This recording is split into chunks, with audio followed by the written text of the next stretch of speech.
Wararkii ugu dambeeyay iyo xogaha la xidhiidha dagaalka ka socda gobolka Awdal. Qodobada aanu caawa idinka hayno waxaa ka mid ah hal qof oo ku dhintay tacshiirad dhex martay ciidanka Somalilan iyo dadka deegaanka Gargaara Bari, dabley hubeysan oo saaka weerar kale ku qaaday aagga Matagis iyo khasaare ka dhashay. Golaha guurtida Somalilan ee lagu yaqaanay nabadeynta colaadaha oo xaajadoodu marayso keliya in ay tacsi u daraan dadka ku dhimanaya gobolka Awdal.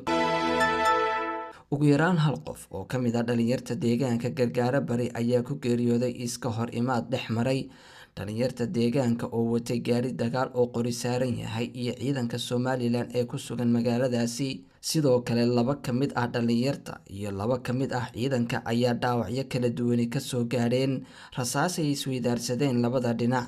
Warar kala duwan ayaa ka soo baxaya sababta keentay isku dhaca labada dhinac, maadaama ay dhowr qof oo keliya ahaayeen dhalinyartani gaadhiga saarnayd.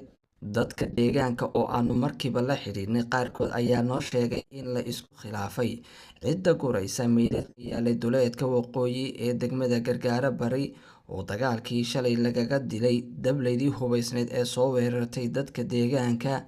Halka xogo kale oonu ka helnay isla dadka deegaanku ay sheegayaan in dhalinyartani ay diideen dalab uga yimid ciidanka ammaanka Somalilan oo ahaa in dhalinyartu ay ka joogaan safar ay ugu ambabaxayeen deegaanka Buurta Osoli oo ay gabaad ka dhiganayaan dabley hubeysan oo maalin ka hor weerar ku soo qaaday dadka deegaanka.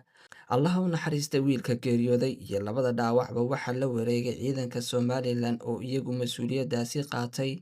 Geesta kale, dabley hubeysan ayaa maanta gelinkii hore weerar ku qaaday dadka degan agagaarka buurta Matagis ee duleedka deegaanka Habaas oo qiyaastii masaafo ka badan 70 kiilomitir dhinaca koonfureed kaga beegan magaalada Saylac.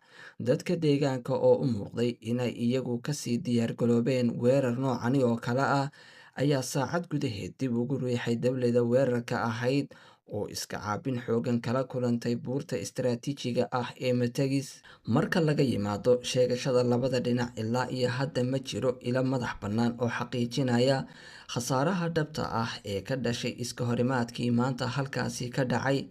Gudoomiyaha Golaha Guurtida Somalilan oo maanta ka hadlay xaaladda ka taagan gobolada galbeedka Somalilan ayaa kaga falceliyay tacsi keliya, taasi oo muujinaysa in ay gudidii dhowaan golahaasi u diray shirkii nabadeynta ee Geerisa ay ku fashilmeen arrintaasi.